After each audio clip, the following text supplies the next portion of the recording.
I need some prescription medications. All right. Well, hello, everybody, and welcome to Creation Curve Leadership with Coach and Kimberly. And today, our very special guest is Amber Wakem from Startup Kids Club. Hello.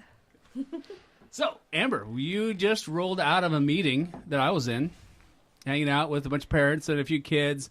Tell them all about the shiny, fun stuff that you're doing with Startup Kids Club.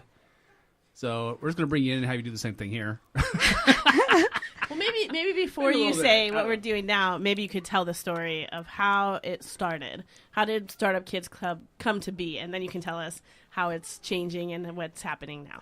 Perfect. Yes, I'll give you the super fast condensed version, and by that, it's like 10 minutes long. Just kidding. So How that goes. We've got an hour, so. I actually didn't mention this at the meeting we were in, but I used to teach at Cedar Creek Elementary, and everyone knew me. And so when Harper went into kindergarten, they knew she was this bright, incredible student. And there was this little talk amongst the kinder pod, like, who's going to take Harper? She's this great, smart kid. She's going to be our model, everything. And she ended up with a friend of mine. Halfway through kindergarten, when they introduced reading and writing, Harp shut down. Just stopped working.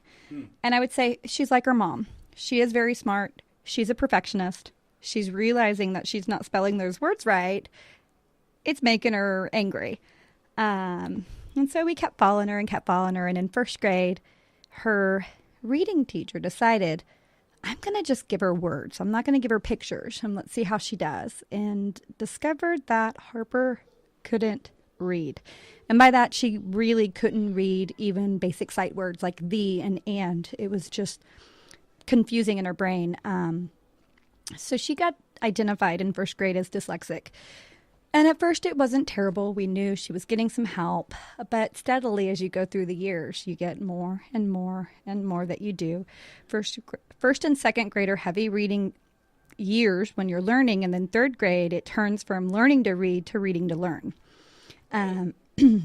So I would watch Harp just kind of feel defeated and like she was a failure and not working well. And one day last year, we had a garage sale. She came to us and she said, hey, Mom, I want to sell lemonade at this garage sale. She'd done it before, hated it. And Mom would waste $20 and have a big, giant, sticky mess to clean up. Oh, good. Sounds like a perfect plan for a repeat. Yeah, so I just looked at her and I said, Harper, you didn't like that. Is that all you can do? And she said, I guess not. Ended up coming back to us a little bit later. And when she realized garage sales are in the morning, she said, I'm going to sell coffee.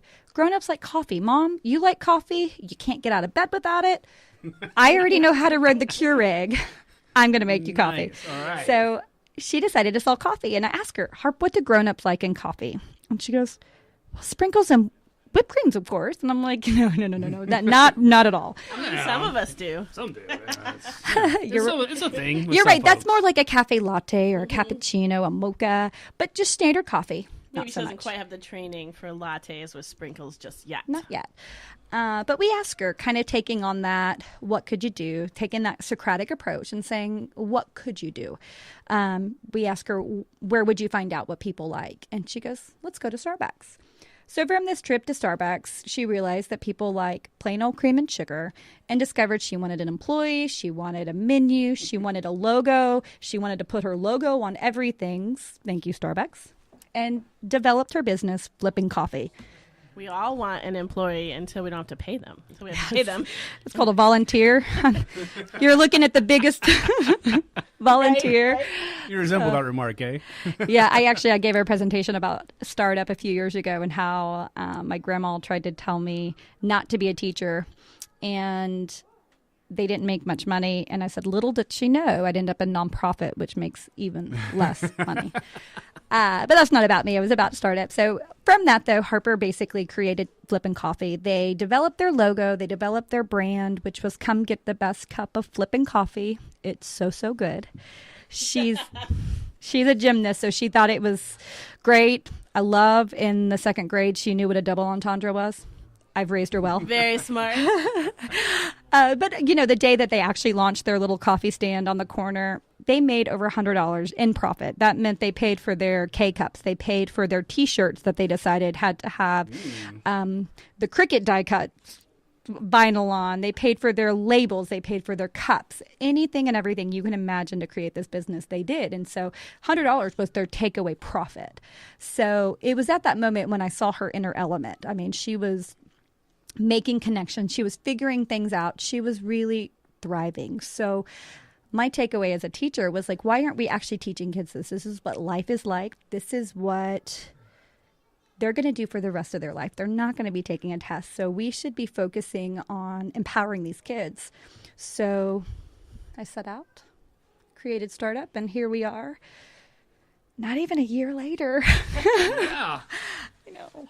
You know, Ben and I both have a background in teaching also, and we have often discussed how kids who are not like quote unquote good students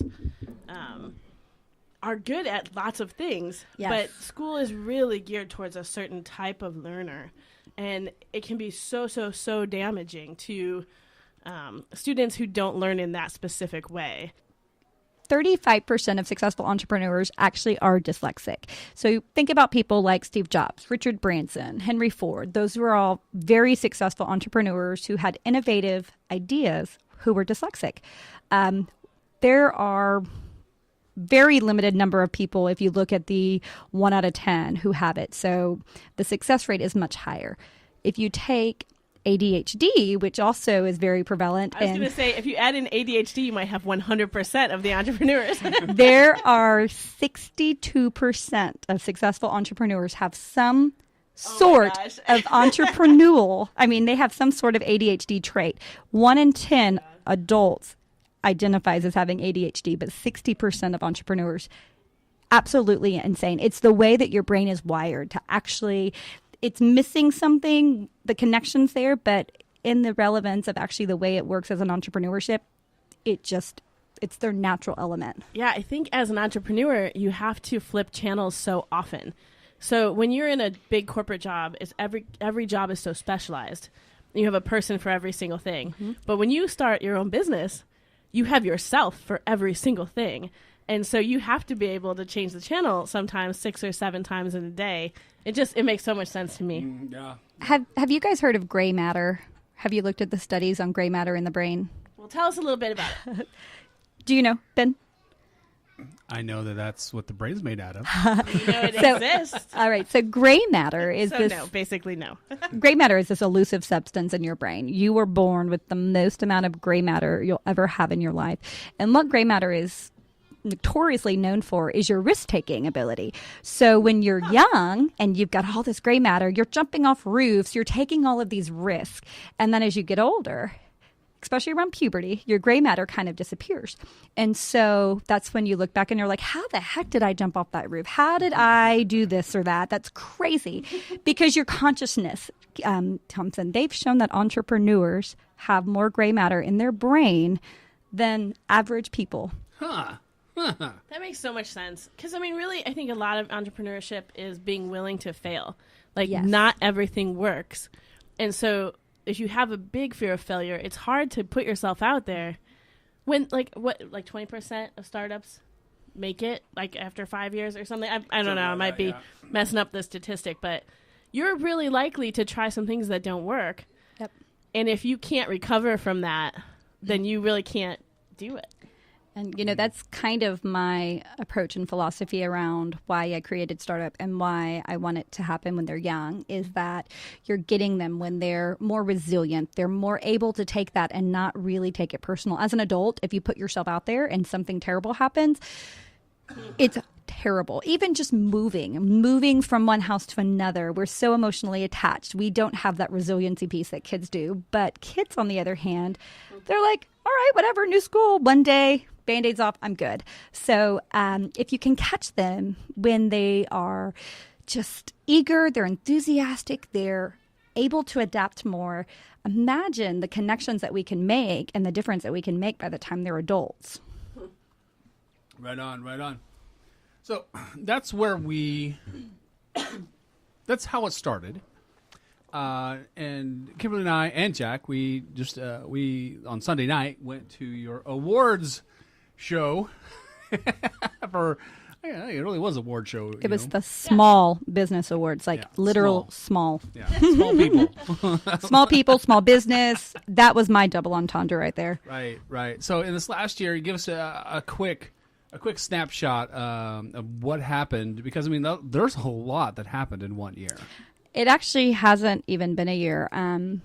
Amazingly enough, this is off topic, but in April of last year, when we had our original garage sale and I had this idea moment, a week later I got pneumonia. Oh. About 2 weeks after that, my lung collapsed and I was in the hospital a week. Dude. Yeah. That's hardcore. It was. And go the doctor. Go home.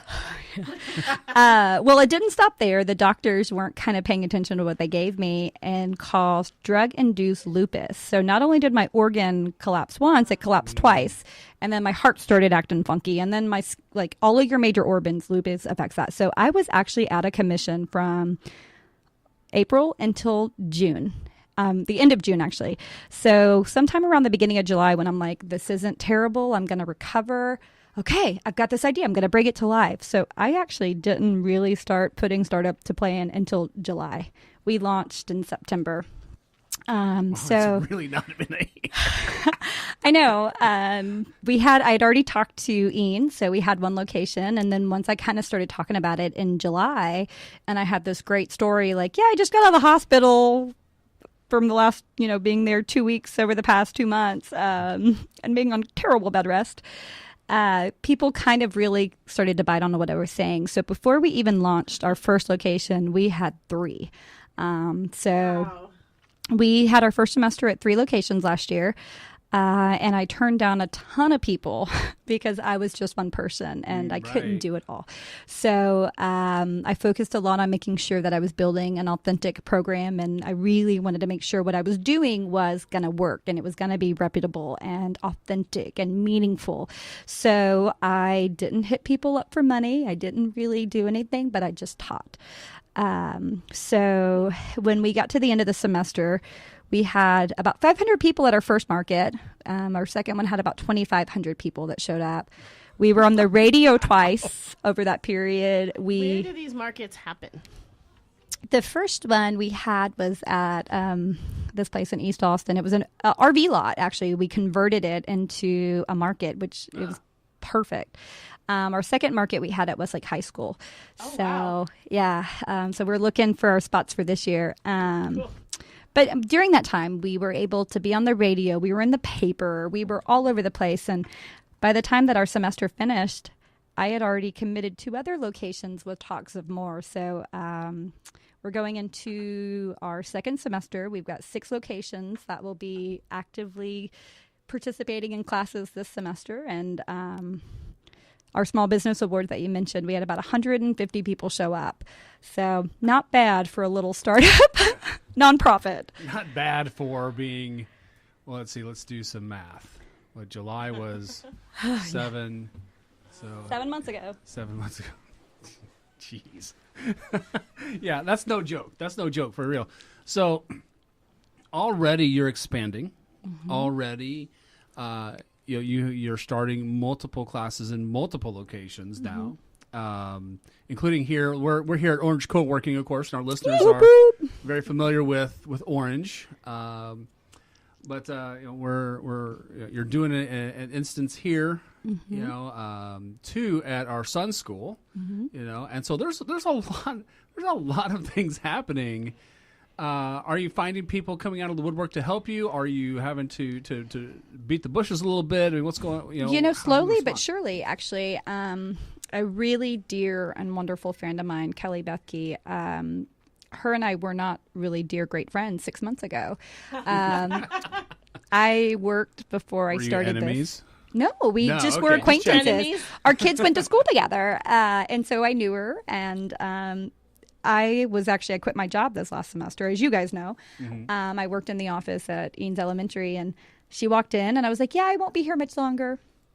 So we started talking, and she goes, hey, I have worked with some nonprofits. If you're interested in a consult, let's get together. So we did. She had taken me out that day because she was going to tell me her services were $300 an hour and she'd be so happy to help me. But by the end of that conversation, me talking about my mission and my drive and my purpose, she said, I want to be involved. I want to give you 5 hours a week. So at first, she donated 5 hours a week of her time. And now I don't even want to think about how much time she spends on helping us. And I mean, I just don't know what I'd do without her. And so that's incredible. It is. Thanks to Kelly. I love Cheers. her. Cheers. From there, though, we've had a couple of other people jump on. Finger Pulse Media in Westlake. They got me a videographer. I just revamped our entire curriculum and made this really great almost 100-page book that the kids will get, and they're doing all of the proofing and editing to send it off to print for us, which I was told is about a $10,000 service. So, yeah, printing a book is no joke, man. Yeah, so I would not be able to do that without them because, like I said, I didn't ask for a lot of money. We got $1,200 is what our programs abstained on last year. So. Like I said, biggest unpaid volunteer ever. This borders on the miraculous, you know. I mean, with how much is happening and will happen on such a shoestring budgets. I got lucky so far, but it's not always going to be that way. I was able to sweet talk myself into getting hosted last semester at all of our locations. Unfortunately, some of them are going to start charging us this semester. Both of our markets, we were able to get our chairs and our tents donated, but that might not always happen. I was able to talk the hotel into giving us the room. Nice. So we didn't have to pay for that. But, as we go, we'll have to start having those expenses. And unfortunately, having a complete free program with only $1,200 will not sustain. So this coming semester, we're going to really try to make sure that we're covering our expenses and our budgets and being able to make this where ultimately we can make it a national program, because it definitely has the potential of being the next big brother, big sister. Yeah. So I have a question. As you are doing something that is kind of outside of what school teaches, have you gotten any pushback, or are people just really thirsty for it and excited because they see that void? Most of the time, people have been really excited about it sometimes. I think a lot of people know that there's something wrong with our education system. No. But it's going to take a lot to fix it. I taught a seminar last week on the benefits of entrepreneurship in kids. And I was doing some research because I know that you hear a lot of millennials are moving in with their parents. And so I was like, I got to have a number on that. For the first time in 75 years, more adult children live at home with their parents than ever before. Wow. It is crazy. And I really, truly, honestly think a lot of that has to do with our education system. I was telling you early, Kimberly, I was part of that 35. The TOS test came out, and that was our first real big standardized testing that we were doing. And the emphasis switched from let's have critical thinking, let's teach them to solve problems, to let's teach them the information they need to know. And so now we've got all of these adults who go off in the real world who don't know how to manage their money or solve their problems or deal with failure. So hashtag adulting. That's why it's a hashtag. We're all like, this sucks. Yes. So they, go back to what they know, what really is their savings grace, and that's moving in with their parents. And so those kids don't know how to deal with failure. They don't know how to be adaptable. They don't know how to solve those problems. And I really think a large part of that does go back to our shifting education system. I'll save that tangent for later. Right on. As I was a high school English teacher, and Ben taught high school computers, and so of course they don't test on computers. And so his teaching life was so incredibly different than my teaching life. And the thing is that the more that they try to standardize to protect, quote unquote, the less freedom the teacher has to really cue into her students as individuals and say, what does this particular class really need? And to be creative, it becomes so difficult. Teachers' hands are tied so much. They really are. And there's a term that they use in the educational world right now called differentiated practices. And so this is the big fancy term that they use if you ever hear the superintendent or the principal talk. We look to differentiate our practices and make each child's experience single-handedly beneficial to them. excuse my language, it's bullcrap.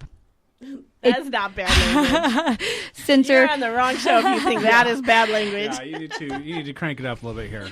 When you have a classroom of 22 students, which is the ratio that I know our district operated on. But a lot of classrooms, I mean, there are kids that are like 35, 40 students in first grade. You're right. That's crazy. I can't even imagine. Our district operated on third grade and under with a 22-to-1 ratio, which is still a lot, especially if you look at we're in a day and age where people are learning more about differences and identifying autism, that 1 in 5 kids has some sort of autism. And then you throw in ADHD, you throw in dyslexia, you throw in whatever else there is out there, those gifted students who are alongside all of those kids at the same time. In practice, we really would love to give each child the most beneficial education that they can have, but it's just not feasible. And most of those kids fall through the cracks because they're not staying on par to meet those standards that they need to take that test. Right. And then when you're giving those kids extra help, you're trying to manage, like, you know, to talk in StrengthsFinder terms. I don't know if you've looked at StrengthsFinder before, but we spend so much effort managing weaknesses. Mm-hmm. So the best that we can do is make them like more mediocre, like get them from like bad to mediocre at whatever the thing is. Whether you're more mediocre, whether you're an adult or you're a first grader, like you have this thing that just doesn't click for you and you're struggling with it. So now to give you extra help, we're going to do more and more and more and more and more of that. And then the message is, I'm a bad student. Exactly. I'm a failure. I'm not, I'm never going to make it. Mm-hmm. And we're still, the individual attention is not cueing into their intelligence, the multiple intelligences that human beings have. Absolutely. And so they're never being come alongside to actually draw out the thing that they are good at. Exactly. And that they could be confident around, because at the end of the day, they still have to take this test, and they're trying to protect the results exactly of the test for your funding, for your parent happiness, your and all raises. the things that come along with that. The raises, it's all about a number. You want to be a percentage. You want to keep that exemplary status. I want to keep improving the way that the laws are written, and so you could be like at 96th percentile. Next year, you really want to be 97th. Yeah. When 96 is fantastic, but if you go from 96 to 95. Oh no! If you we're slipping as a school, Yeah, if your school actually performs under a certain percentage for 2 years, you get put on probation. And I mean, it's crazy the way those laws are changed. And we make our kids feel like failures. We really, truly do. And I can speak for testament from my own daughter, who is very capable. We had a 504. We had all of the things that they say are supposed to help them. She never got access to that. If you would have allowed her to be able to sit there and articulate herself, she's very well spoken. She's very capable. She can listen and comprehend things at a 10th grade level, and she's in the 3rd grade. That's huge. So we should be playing into those strengths, but that's not natural. And when you're in a large classroom setting, playing into those strengths doesn't fit the general need of the room. And there's only so many hours in the day. Yep. So to do that without funding for like a one-on-one teacher, it can be. I mean, teachers have a hard gig. They should be stinted. They do. So I agree. Whatever's wrong with the educational system, it's not that teachers suck. Teachers are fantastic, but it's so rigged. The game is so rigged, and so. I'll say this actually last semester, we just recently pulled Harper. I mentioned to you earlier, she's no longer where she was. She's at a private school, and it was all because 3rd grade's a big year. 3rd grade is when you start to read to learn, and I put a big push for her, not only her access to technology and to be able to use speech to text, but for her to have some sort of emotional support, because self-esteem is a big thing that they find with students with learning disabilities. And being a girl in general, I mean, when we hit puberty, it's terrible. The world falls apart. We hate ourselves. We're fat. We're terrible. Oh my gosh, no one will like us. But I really wanted to make sure that she was making sure her self-esteem was safeguarded. My drawing point to move her was when they denied her accommodations on this big giant assessment that they did, a national standardized assessment. and then came to me and said, your daughter's in the bottom 4 percentile. She's performing with students with Down syndrome and autism. And I say, you're testing her disability. You're not testing her ability. So that right. Yeah. is where I said, we're done. We're done. So Okay. what's on tap for this next semester that is going to be different? I mean, obviously you've learned a ton of lessons already in such a short amount of time. What's going to be the differentiating factor for this next 6 months? So, one of the big things when I was sitting down to write the curriculum and I was looking at what I'd previously had, when the kids came up with their idea, it was like, what's your idea? Is it a product or a service? What's your mission? That was the third question that I had them ask about their business.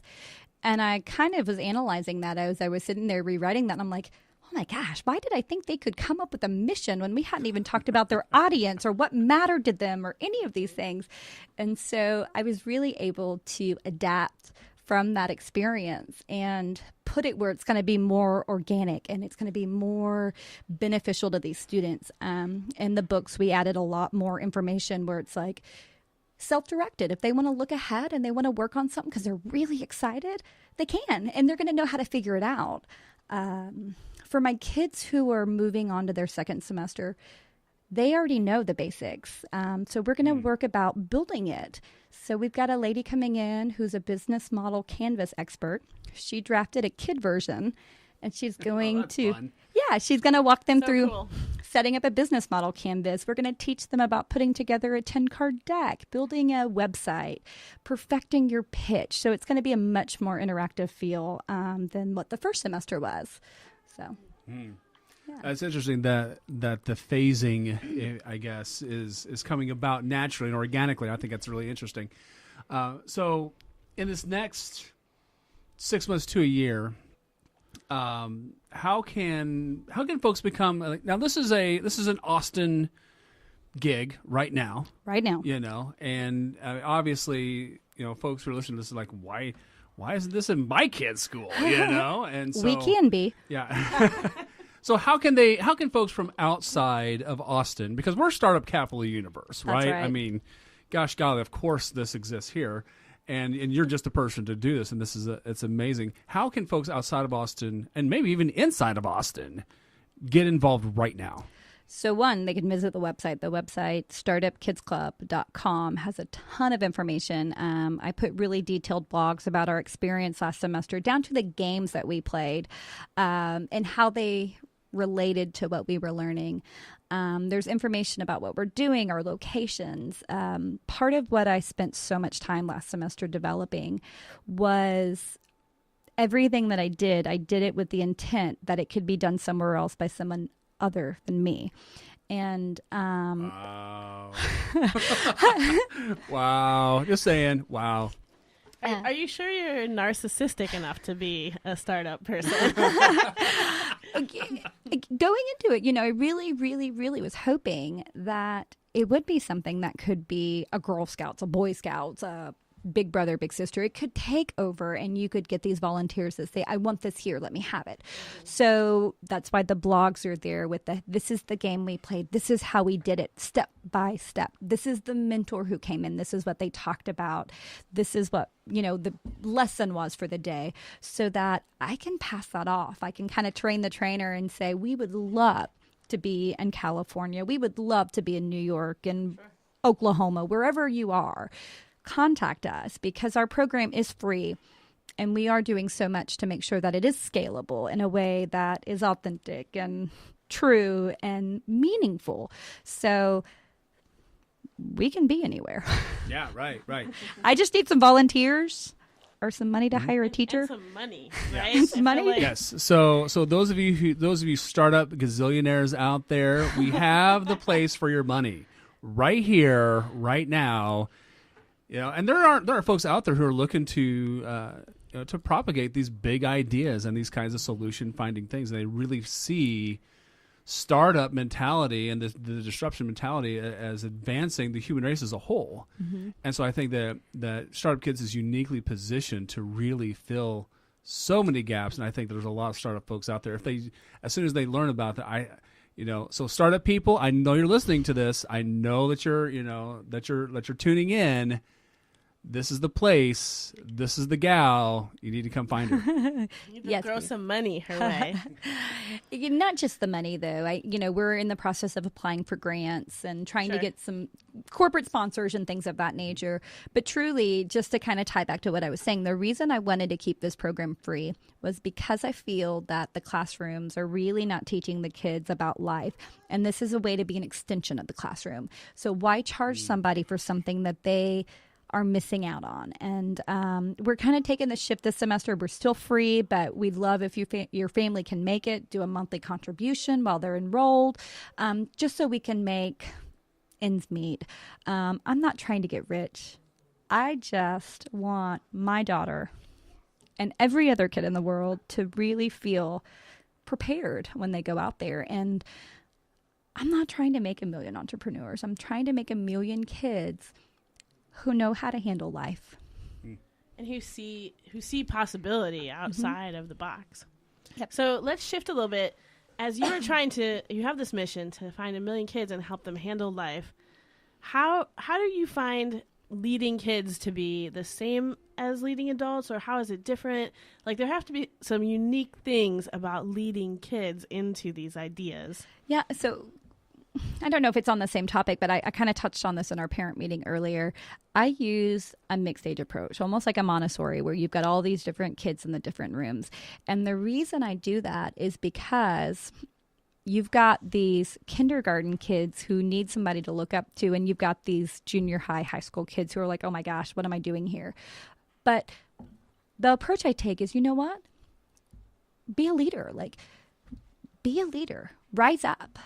Take ownership here, leave a mark, make an impact. And those kids are noticing, the little ones are noticing those criterias, but on the other side of it, those big kids are learning what it's like to be the little kid. So the next year when that 8th grader goes to 9th grade and they're the little fish, they know what it's like. They've got that empathy and they can say, I need to find somebody out who manifests those qualities that I really, really, really embedded myself. I need to find someone like me that can help me. So we're creating this cycle almost. And so it takes a little bit of modeling the behavior, but they all bowed on. And by the end of our semester, like, our little high school kids were asking where our elementary kids were, and it was really special to see. And it's like the work life. When you're going into an office, you've got people who are 21 right out of college, and you've got 60-year-olds. You've got to learn how to find your mold in society and intermingle. And why not start young? Yeah, that's awesome. How cool would it be to be a high schooler and get to be part of that kind of paradigm shift with like a 2nd grader, 3rd grader, where like you are a person who made a huge difference in the trajectory of this kid's life, Exactly. You don't get very many opportunities like that. No. So how excellent. Our last day, we played this game. It was called Talking Behind Your Back. And I taped a piece of paper on all the kids' back. And I told them, leave a positive feedback for them. Just anonymous. Like, don't let them figure it out. And so they would leave all of these things. And I had given them this criteria not to mention their business. So we took all of the papers. They had their name and pencil on the other side. And I laid them on the floor. And they were trying to figure out which one was theirs, all of the things that people have said about each other. And most of them couldn't, because they're like, wait, what? You thought I was a really kind person? What? You thought I was a great leader? These were coming out of their mouths from people in high school down to kindergartner and all the way in between. So nice. All right. So as we bring this on in for Lenny, tell us one more time, where can we find you at? www.startupkidsclub.com. Nice. Any social media channels? We do. We have a Facebook page at startupkidsclub.com. Instagram, I will say, I haven't switched over to the Startup It's a little Kids Club sparse yet. right now, but that's cool. Well, no, it's actually not that Oh, it's not? sparse, Really? but Okay. Instagram is one of the only social media platforms you actually have to manually log out and log back onto another account. So we use my Austin Amber 722. But Facebook, I would say, is the big one. They've fixed it. There's an update now where Oh you my can gosh, go are you to a sure? drop down. and it changed my life just a little bit. I still mess it up though too. So just so you know. But then the downside is you forget what account you're in, and then occasionally post like the wrong thing to your business account. Although, it's not like there's anything scary going on my personal Instagram. They let you use the hashtags. I mean, the hashtags are a big way to find them. So I think that was, I'll probably still keep using Austin Amber because I love it. But I can hashtag everything. Sure. Yeah. So the website, startupkidsclub.com, Facebook at Startup Kids Club. We've got some great stuff out there, ways to volunteer, ways to give back. The way we've outlined our volunteer experiences, you don't have to commit every week. We just want you 1 hour. 1 hour. Come and make a difference. Nice. All right. Well, you've been listening to Christian Curve Leadership with Coach and Kimberly and Amber. Amber, thanks so much for hanging out with us today. Anytime. Thanks so much for everything that you're doing. Not just because our kid gets to be a part of it this semester, but what a fantastic way to spend your days. How excellent. Yeah. All right. Well, that's it, gang. Thanks for tuning in, and we'll see you next time. Thanks, guys. Peace.